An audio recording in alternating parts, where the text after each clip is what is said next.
tossing water on it to soften it, and smacking it with her fists, which did nothing to the cast, but left painful red marks on her knuckles. The plaster had hardened to the point that even a tiny movement shot bolts of pain all along her chest. She couldn't get off the couch to drive to the ER. She wished her roommate, Cora, was home. Cora was a NICU nurse and would probably know what to do, but her roomie was at work. At the hospital. How was that for irony? She'd been too embarrassed to call anyone else for help. Besides, what could her friends or her dad do that she hadn't already tried?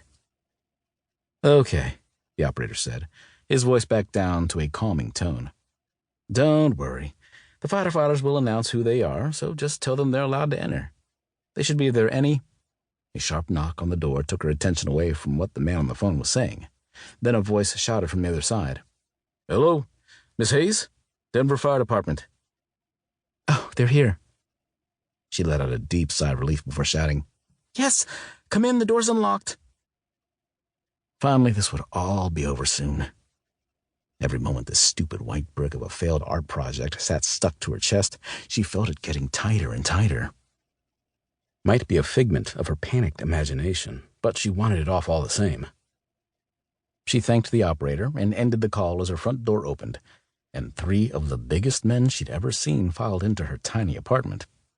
They each wore those tan firefighter pants things with the neon stripes around the ankles, but they didn't have the matching coats on. No, these men had deliciously tight gray t-shirts hugging their every muscle like a second skin. Even the big red suspenders connected to their pants were sexy.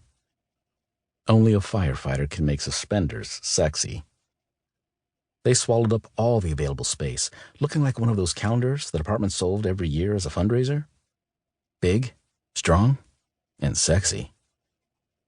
Maybe it was the tight-fitting t-shirts that read Denver County Fire Department, or maybe it was the fact that they were here to set her free. One of them, the tallest one standing in the back, had a large case in his hand that looked like some kind of medical kit. The guy next to him was a bit shorter and had sandy blonde hair, but it was the firefighter in front, the one who opened the door, who drew her attention. He stepped forward. Ms. Hayes? Hello, handsome. The firefighter knelt in front of her. She nodded because she couldn't form words at the moment.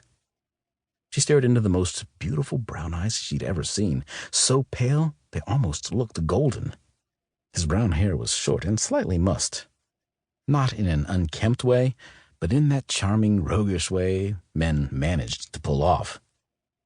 He had a long blade of a nose and a sharply cut jawline, but his lips were curved in the most charming smile. A smile that made her heart race, while at the same time putting her nerves at ease. It would be just her luck to have the sexiest firefighter in all of Colorado see her at her most embarrassing moment. Fan-freaking-tastic. I'm Kincaid. How are you doing? I've been better, she said, finally regaining her composure and finding her voice. Kincaid let out a small laugh, the sound enveloping her like a warm, cozy blanket. Wow. If firefighting ever fell through, the guy could make a fortune with his own ASMR channel. Why don't you tell us what happened? Did she have to? She really didn't want to admit to her own foolishness, especially not in front of her personal fantasy come to life. Scratch that. If this were her fantasy, she and Kincaid would be on a private beach with cold drinks in their hands and nothing but the warmth of the sun on their skin.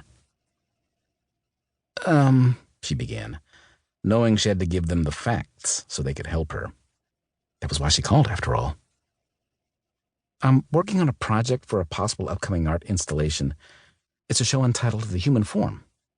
I'm doing a bunch of paintings, sculpture, and mixed media art pieces on the various parts of the human body and how each one represents a stage of human development and emotions. It's really a fascinating...